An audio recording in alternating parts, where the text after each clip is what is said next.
Good morning, नमस्कार। कैसे हैं आप लोग? आज वीडियो बनाने से पहले सभी व्यूवर से एक रिक्वेस्ट है कि जिस भी टॉपिक पे आज हम बात करेंगे उस पे अपने कुछ ना कुछ कमेंट्स ज़रूर डालें। जब आप कमेंट्स डालते हैं उससे हमें ये भी पता चलता है कि हमें अपने नेक्स्ट वीडियो में किन टॉपिक्स को इंक्लूड करना है, किस विषय पे बात करनी है। आपके मन में कोई मिथ हो कैंसर या किसी तरह की गांठ या बीमारी को लेकर, वो भी आप कमेंट सेक्शन में डाल सकते हैं। सर्वाइकल कैंसर सबसे ज्यादा ठीक तरीके से क्योर होने वाला कैंसर है ब्रेस्ट कैंसर के बाद। सर्वाइकल कैंसर की बीमारी अगर स्टेज 1 या 2 में डिटेक्ट हो जाती है और पेशेंट्स बिना देरी किए उसका सही तरीके से इलाज करवाते हैं तो ऐसे पेशेंट्स आमतौर पे ऐसा देखा गया है स्टडीज में कि 15 से 20 साल मिनिमम जीवित रहते हैं बिना किसी रिकरेंस के। रिकरेंस मतलब बीमारी का वापस आना ट्रीटमेंट कंप्लीट होने के बाद कुछ समय के। जब भी बीमारी वापस आती है ऐसा उन भी पेशेंट्स में देखा जाता है जिनमें सर्वाइकल कैंसर का इलाज करते समय उनकी स्टेज ऑलरेडी स्टेज 3 या उससे ऊपर की रही हो।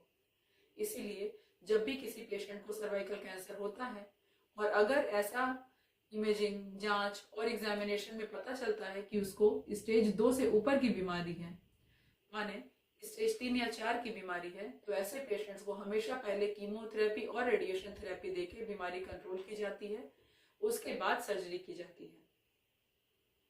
जब भी सर्वाइकल कैंसर से जो भी पेशेंट्स क्योर हो जाते हैं उनको रेगुलर फॉलोअप में रखा जाता है। हर 3 महीने पे उनको चेकअप के लिए बुलाया जाता है। जो भी पेशेंट्स स्टेज 1 या 2 में क्योर होते हैं उनको केवल एक एग्जामिनेशन की जरूरत होती है। हर 3 महीने पे कोई भी स्पेशल जांच नहीं कराई जाती। पहला पेट स्कैन 6 महीने के बाद और दूसरा पेट स्कैन बीमारी का इलाज होने के 1 साल के बाद किया जाता है। इसके साथ ही नीचे से पेशेंट को एग्जामिन किया जाता है। अगर जहां कहीं पेट स्कैन की सुविधा ना उपलब्ध हो वहां पे हम अल्ट्रासाउंड एब्डोमेन जैसे पेट का अल्ट्रासाउंड, निचले भाग का अल्ट्रासाउंड करके भी हम पेशेंट को स्क्रीन कर सकते हैं और उसको बीमारी ना आए उसके लिए सुरक्षित तौर पे उसकी काउंसलिंग कर सकते हैं।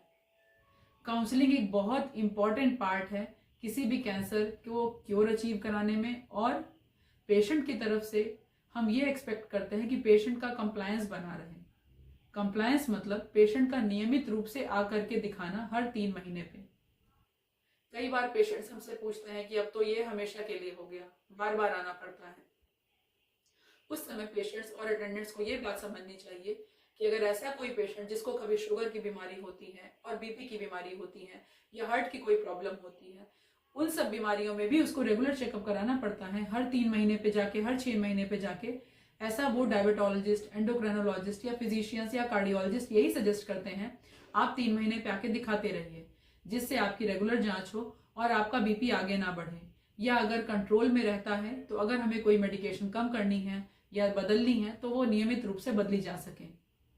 इसलिए इस बीमारी के प्रति लापरवाह न बने, जागरूक बने और अपने आसपास भी जागरूकता फैलाएं, जिससे आपके दिए हुए कमेंट्स या आपकी दी हुई राय से किसी की जिंदगी बेहतर बन सके और कोई भी एडवांस स्टेज में डायग्नोस ना हो, अर्ली स्टेज में जरूर डायग्नोस हो जाए, जिससे उसे पूरी तरीके से क्योर किया जा सके। जो भी घरों में बच्चियां हैं मैं उनसे ये आग्रह करूंगी कि उनको सर्वाइकल कैंसर वैक्सीन के लिए जरूर सामने आना चाहिए। कई बार पेशेंट्स कहते हैं कि सर्वाइकल कैंसर वैक्सीन बहुत महंगी है। उनको ये समझना चाहिए कि जो चीज आज महंगी है और अगर उनको ये लगता है कि वो उसको फिर भी करा सकते हैं तो उनको जरूर कराना चाहिए, क्योंकि ये प्रिवेंशन है। जब क्योर होता है तो उसमें लगने वाला खर्चा इससे कई गुना ज्यादा होता है। और बीमारी आज नहीं होती है, बीमारी होती है अगर आज स्क्रीनिंग में कुछ डिटेक्ट होता है ऐसा कुछ, तो बीमारी होती है 5 साल, 10 साल या 15 साल बाद। उस समय होने वाले खर्चे औसतन उसी दर से बढ़ जाते हैं और लाइफ भी कॉम्प्रोमाइज होने के चांसेस होते हैं। इसीलिए प्रिवेंशन के लिए आगे बढ़ें और जागरूकता फैलाएं। कमेंट सेक्शन में जरूर लिख के बताएं आप किस टॉपिक पे हमसे और वीडियो चाहते हैं, उस टॉपिक पे हम वीडियो बनाएं।